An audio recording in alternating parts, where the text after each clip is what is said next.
Welcome to Weekly News Highlights. Minister of Oil, Water and Electricity, Khalid Al-Fadl, held a meeting with the Moroccan Minister of Energy, Mining and Sustainable Development, Aziz Rabah, in the capital Rabat to discuss means of boosting bilateral cooperation, mainly in the energy field.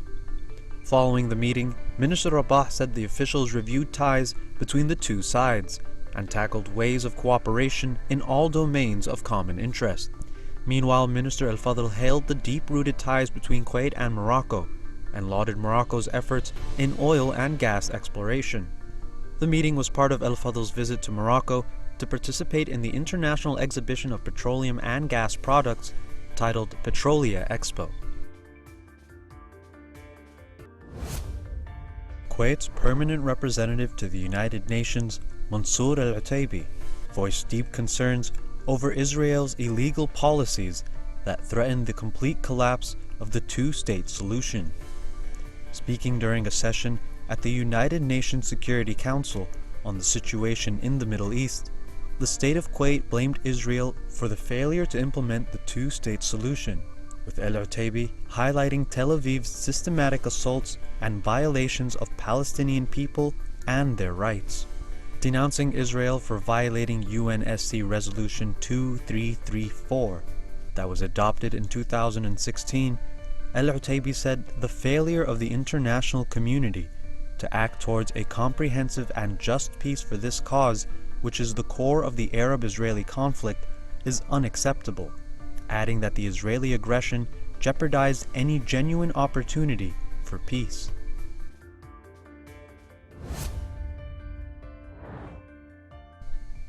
Israeli occupation police stormed Jerusalem's Flashpoint Al-Aqsa complex, attempting to clear its grounds after the morning prayer and arresting at least 13 people. Hundreds of Palestinians were attending morning prayers at Al-Aqsa Mosque in response to the social media campaign Dawn of Hope, aimed at showing their devotion to the mosque and their refusal to accept Israeli incursions. Tel Aviv imposed tight measures in many neighborhoods of East Jerusalem, where Al-Aqsa is located, by erecting numerous checkpoints, storming local shops, and searching civilian vehicles.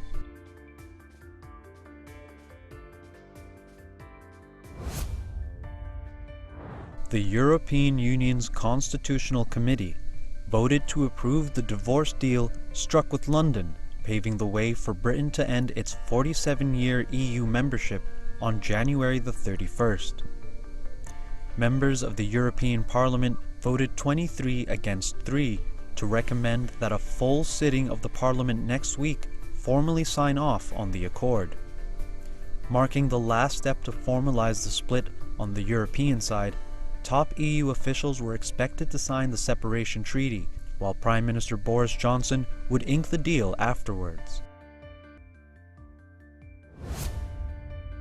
First and largest library, specializing in Middle Eastern studies, recently opened in Kuwait. The library includes a section of historical documents and rare manuscripts, in addition to an integrated lecture hall. Adil Fahed has the details. From Sultan Abdulhamid to Mubarak al-Sabah, Turus Library takes us to another world of cultural pleasure that takes you away for a moment from our full of power, struggles and wars Arab world. Turus Library is the largest specialized library in the Middle East. I am happy to talk about Turus Center, especially in Kuwait TV. When we talk about the Middle East studying, we are talking about the political, historical, intellectual and economic aspect. Political analysis and history are also built on studies. Moreover, we know that studying and researching is really important when we would like to take the decisions. The cultural pleasure that we experience in light of the diversity and complementarity of books made time flies. Turus, depending on the old books, English documents and Turkish documents and public record. Taurus will open its door for every private and government organizations. Creating a cultural environment that attracts an educated audience who still dreams of books and considers it an indispensable value. UNESCO celebrated the annual Education Day with the presence of Jean-Michel Blanquer, French Minister of Education, as well as academies, leading experts, and stakeholders in the educational field in Arab countries, including Kuwait, who was represented by the ambassador of Kuwait's mission to UNESCO, Adam El-Mallah. Kuwait has continuously followed the basic motto of UNESCO to strive for better education conditions for everyone. Farah Al-Hashim brings us more. UNESCO has celebrated the annual Education Day with presence of Jean-Michel Blanquer, French Minister of Education, as well as academics and leading experts and stakeholders in the educational field in Arab countries, including Kuwait, represented by the ambassador of Kuwait's mission to UNESCO, Adam El-Mallah. Kuwait has continuously followed the basic motto of the UNESCO toward education, where it is a basic component to be provided and supervised by the state, and strived for better education conditions for everyone. Kuwait's role. As we know, Kuwait is always focusing on the education locally in Kuwait and trying to learn from different countries, different experts, and try to improve our education system. That's from the local point of view. Yet also Kuwait, from its diplomacy and through its strategic plan, always focusing on the education outside Kuwait, and especially in the places where we have conflict. This celebration comes as an attempt to highlight the role of UNESCO in the field of education and its importance in the collective development ambitions of the UNESCO's Project 2030 Sustainable Development Goals. Director General of UNESCO confirms UNESCO's dedication to education, that is a cornerstone of the SDG goals, where if the UNESCO fails on education, the whole structure of development will collapse. Il y a un lien très étroit entre la paix et le fait qu'il y ait un égal accès à l'éducation et à la culture. Our goal towards education in the Middle East remain unchanged. We are still hoping for peace and stability. We want the same goals, and UNESCO continue to support the education programs in the Middle East. We are working towards a more sustainable future. The International Education Day stems from the UN's theme of learning for people, planet, prosperity and peace. The 2020 celebration positioned itself and education as a humanity's greatest renewable resource and reaffirmed the role of it as a fundamental right for everyone.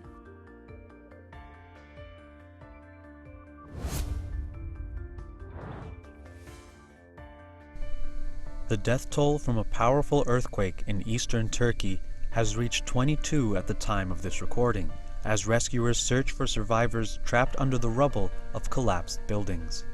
The magnitude 6.8 earthquake shook Elazığ province last Friday, about 550 kilometers east of the capital Ankara, and was followed by more than 390 aftershocks, 14 of which had magnitudes over 4.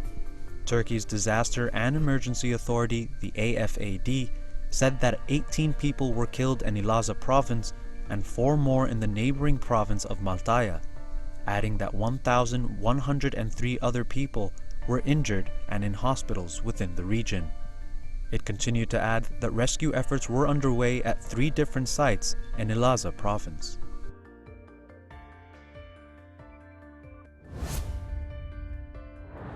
The state of Kuwait continued its humanitarian efforts around the globe throughout the week, helping those in need.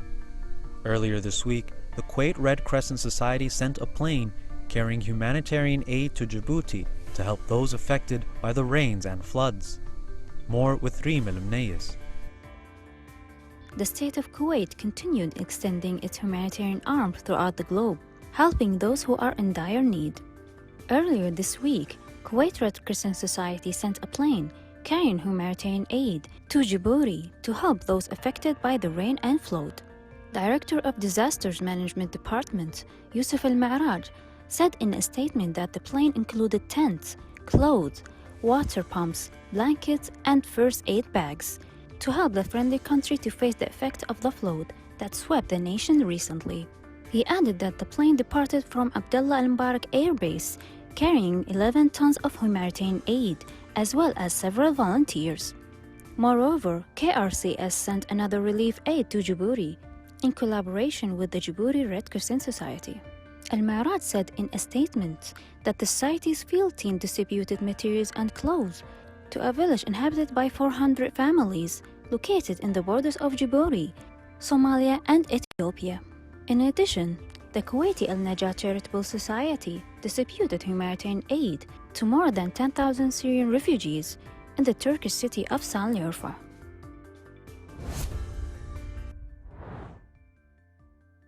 The Kuwait Science Club, or KSC, recently organized a press conference to reveal all details concerning the 12th edition of the Inventions Fair. The fair is open from the 16th of February till the 19th, with local and regional participation. More details in the following report by Hiba Abdurrahman. The Secretary General of the Kuwaiti Scientific Club, Dr. Yahya Al-Abdullah, affirmed that the holding of the 12th International Exhibition of Inventions in the Middle East confirms Kuwait's pioneering role in fostering science, scientists, innovators, and inventors. This came in a speech by Al-Abdullah, who is also a member of the organizing committee of the exhibition, during the press conference to announce the preparations for the launch of the new session of the exhibition from February 16th to 19th under the slogan, "When Investors Meet Inventors." Al-Abdullah mentioned that the high patronage of the exhibition since its inception in 2007 confirms the interest of His Highness the Emir Sheikh Subah Al-Ahmed Al-Jaber Al-Sabah of the creators and innovators, adding that without this noble patronage, the exhibition would not have attained the distinguished reputation worldwide. He pointed out that the exhibition will include many scientific and social activities, pointing out to the keenness of the scientific club on the participation of all scientific and research authorities in the country in the exhibition activities. He also added that the exhibition this year will witness for the first time the participation of Kuwait University, the Kuwait Institute for Scientific Research, and the Public Authority for Applied Education and Training, and it's expected that the number of countries participating in the exhibition will increase as the final number of participating countries and the number of inventors will be announced during the next press conference that will precede the launch of the exhibition.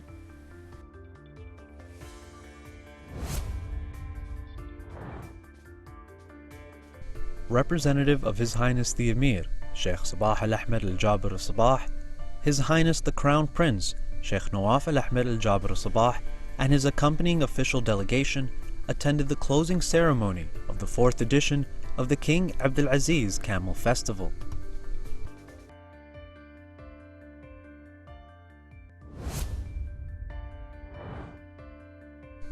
Minister of Health, Sheikh Dr. Basil Al-Sabah, chaired a meeting with members of the Permanent Supreme Committee in charge of implementing international health regulations.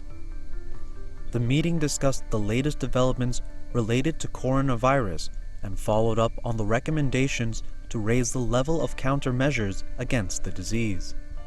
The ministry said in a statement that Sheikh Dr. Basil Al-Sabah held another meeting with leaders of the relevant sectors and departments to ascertain their readiness for any developments regarding the spread of the new virus.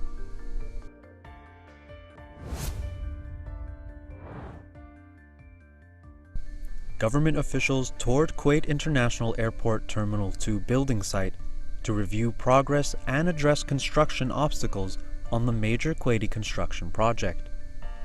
The ministerial team toured the mega project alongside stakeholders involved in plans to expand Kuwait International Airport's capacity. Nejla Sadiq has the story. The General Secretariat of the Supreme Council for Planning and Development Preparation and Follow-up Team organized a meeting at Kuwait International Airport Terminal 2 with officials and specialists from the Ministry of Public Works and senior representatives of the Terminal 2 construction firm Limak Inşaat of Turkey, mainly in architectural and engineering design and construction supervision. Government officials toured the terminal building site to review progress and address construction obstacles on the major Kuwaiti construction project, with senior representatives from the General Secretariat of the Supreme Council for Planning and Development monitoring the modernization scheme. We are actually visiting in order to confirm our findings within the progress report.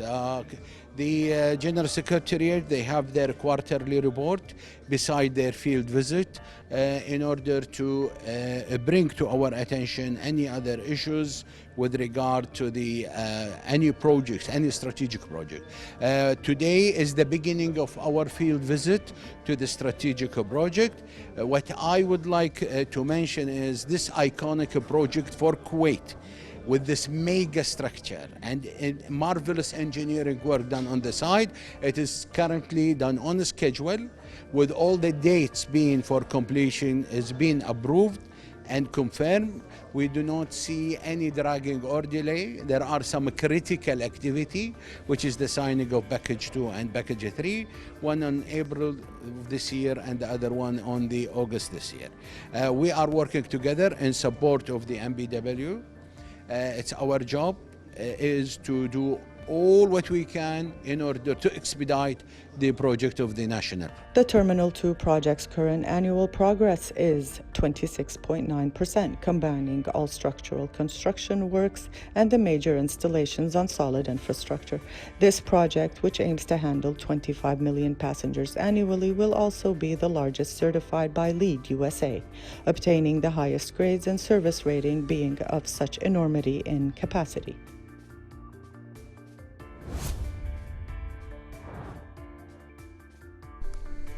In Iraq, security forces fired tear gas and live ammunition in renewed clashes with protesters in Baghdad and other cities, following a push to clear a sit-in camp in the capital. Security and medical sources said at least 14 protesters were injured in the clashes in the capital, while unrest in the southern city of Nasiriyah left at least 17 people wounded. The protests also continued in Basra, Najaf, Karbala, and Diwaniyah, in defiance of attempts by security forces to end their months-long sit-in.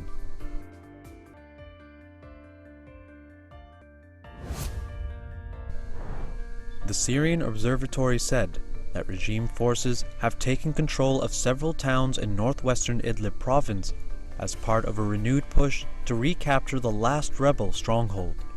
The observatory said that the regime advance, backed by heavy Russian airstrikes, has brought the forces to the outskirts of Mar'at al-Numan, a strategic urban center south of the city of Idlib on a highway that connects Damascus to Aleppo. Hundreds of thousands of people have fled Idlib in recent weeks, amid stepped-up airstrikes by Russian and Syrian regime forces aimed at clearing the opposition from its last stronghold after almost 9 years of civil war.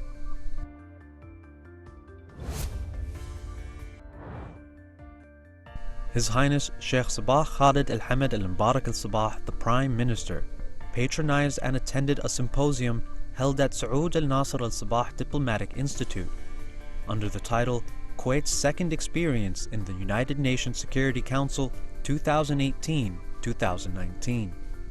During the event, His Highness the Prime Minister delivered a speech praising Kuwait's tenure in the UN Security Council under the wise leadership and guidance of His Highness the Emir, Sheikh Sabah Al Ahmed Al Jabr Al Sabah, and noting that it was something all Kuwaitis should be proud of.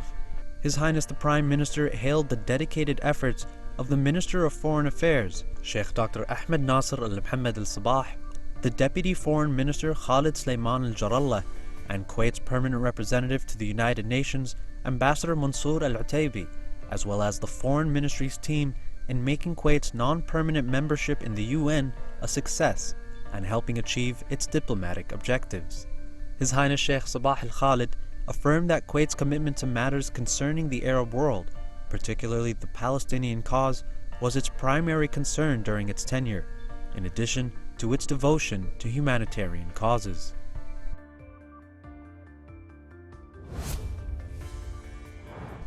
The Kuwait Public Relations Association hosted the concluding ceremony of Kuwait's Public Relations and Customer Services Award. The award sheds light on the distinguished efforts and achievements of companies and organizations in the fields of public relations and customer service across all industries, from both the public and private sectors. Nejla Sadiq has the story. Under the patronage of His Highness the Emir Sheikh Sabah Al Ahmed Al Jaber Al Sabah, its fourth version finds the award ceremony in Public Relations and Customer Service held at the Jaber Al Ahmed Cultural Center. Valued remarks were addressed to the Public Relations Association by Minister of Social Affairs, Dr. Ghadir Asiri, who attended on behalf of His Highness the Emir and inaugurated the ceremony for their commitment and achievements, in addition to both public and private sectors for their remarkable efforts. The event was attended by senior officials and representatives of the Amiri Diwan, both government and private sectors, dignitaries, distinguished guests, and valued participants.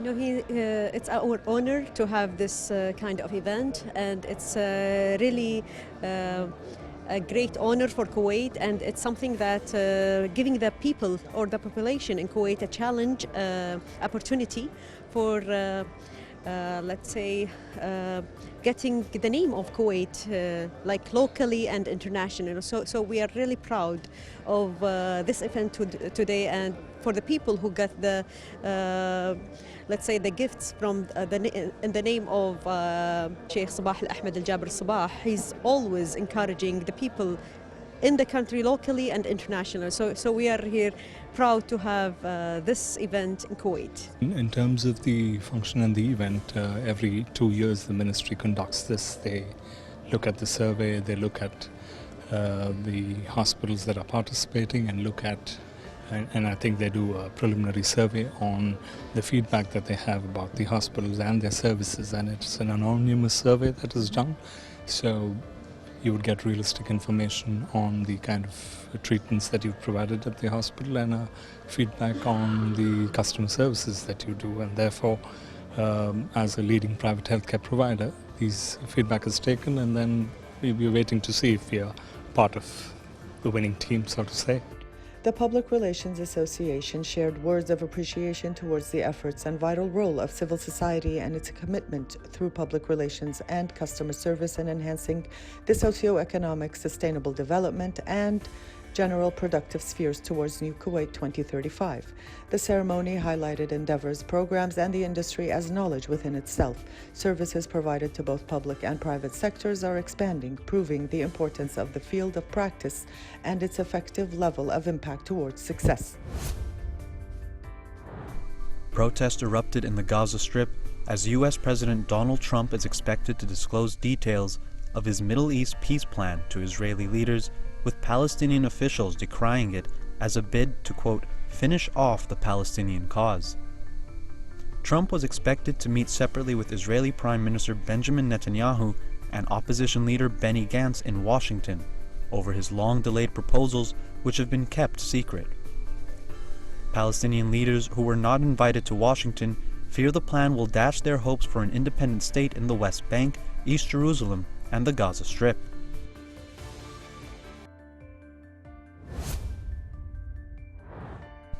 The Arab Planning Institute, or API, hosted the concluding ceremony of the first Gulf Forum for Innovative Volunteering. Attendees at the event included government authorities, volunteering groups, and public sector representatives.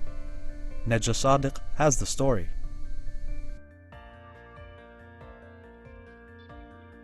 The Arab Planning Institute continuously serves to support various endeavors that enhance general productivity of various industries, mostly involving Gulf Council countries, the Arab countries, and region as a whole. The conclusion of the first Gulf Innovative Volunteering Forum, led out of Bahrain Institute for Volunteering, was organized at the Arab Planning Institute, gathering various active volunteering groups in recognition of their outstanding efforts. Representatives of pertinent authorities, distinguished guests, and participants were present. This forum has been done by an institute in Bahrain, in Kingdom of Bahrain, and it is done all over the Gulf area. We at Arab Planning Institute, we are hosting this event for about now 6 days. It's going on. It's like a afternoon session. It's been for afternoon session and early morning visits to many authorities here in Kuwait. They got to know about Kuwait and all the public sectors in Kuwait, and recreations in Kuwait also as well. Today we are here to celebrate the final of our forum that we hosted here in Kuwait for the past 4 days. It was from 19th to 23rd of this month. This forum came out of the collaboration with the Arab Planning Institute, organized by Arab Voluntary Union. So one of the main objectives of the Arab Voluntary Union is to get different collaboration with different institutions and respected organizations such as Arab Planning Institute. As the event continued, profound reference and recognition were given to both volunteers and steering committees for their commitment to providing support to valued causes through goodwill and volunteering. As representatives of the Gulf Council countries collaboratively seek this initiative through, success is bound to reach higher than expected limits. Arab Planning Institute took great pride in hosting the first forum in innovative volunteering. NBA legend Kobe Bryant, his 13-year-old daughter, and 7 others were killed in a helicopter crash on a steep hillside in dense morning fog in Southern California. His sudden death at the age of 41, touching off an outpouring of grief for a star whose celebrity transcended basketball. The chopper went down in Calabasas, about 30 miles northwest of downtown Los Angeles. News of the charismatic superstar's death rocketed around the sports and entertainment worlds.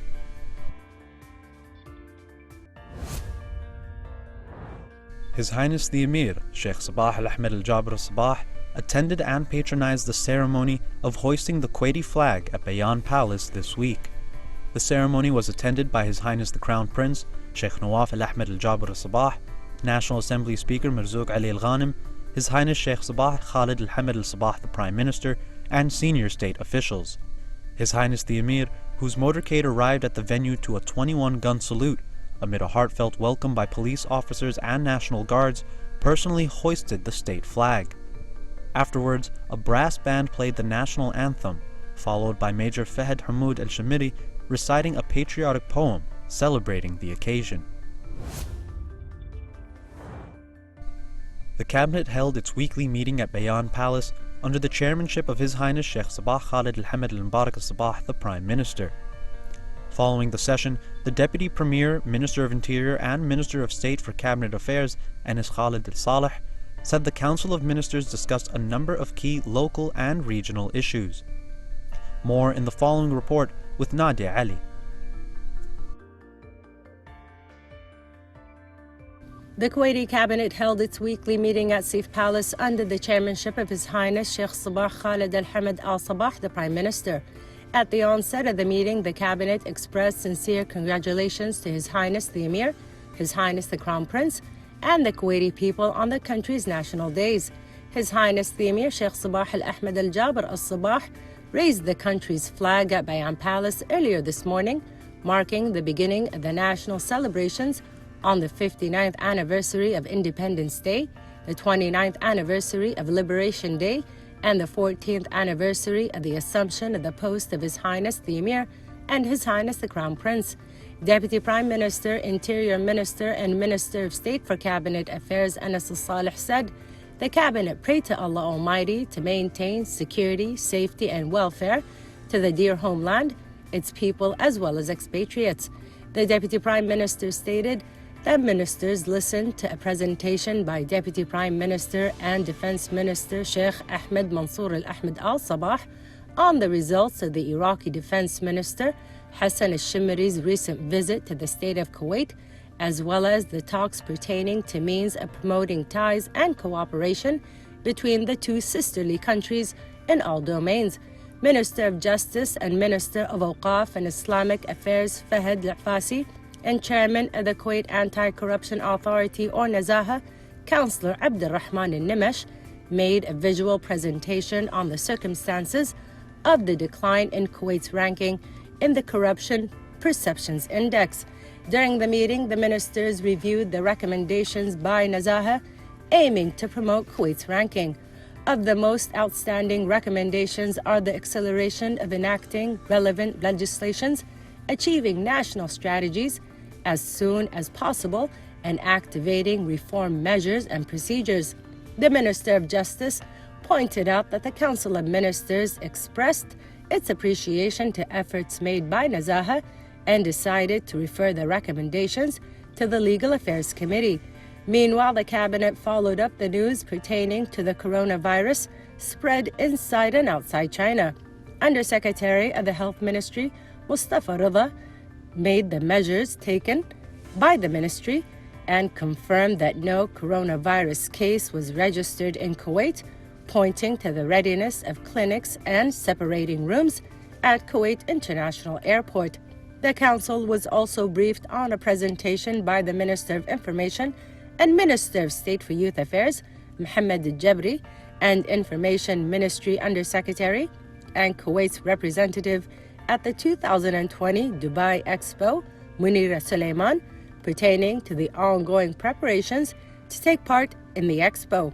The council reviewed the recommendations mentioned in the committee's report on linking budgets of the subsidiary bodies for the fiscal year 2020-2021 and decided to approve the draft resolutions and referred them to His Highness the Emir. The cabinet also discussed National Assembly affairs and was briefed on questions and proposals of MPs in this regard. Meanwhile, the Council of Ministers congratulated Lebanese Prime Minister Hassan Diab on the new government formation, wishing progress and prosperity to Lebanon and good relations between the two countries. The Council expressed its condolences to Turkish President Recep Tayyip Erdogan over the victims of the recent quake that hit east of the country. The cabinet then congratulated Katerina Sakellaropoulou on being elected as Greece's president, wishing further progress and prosperity to Greece and its people. That's it for tonight. Join us again next week for more weekly news highlights.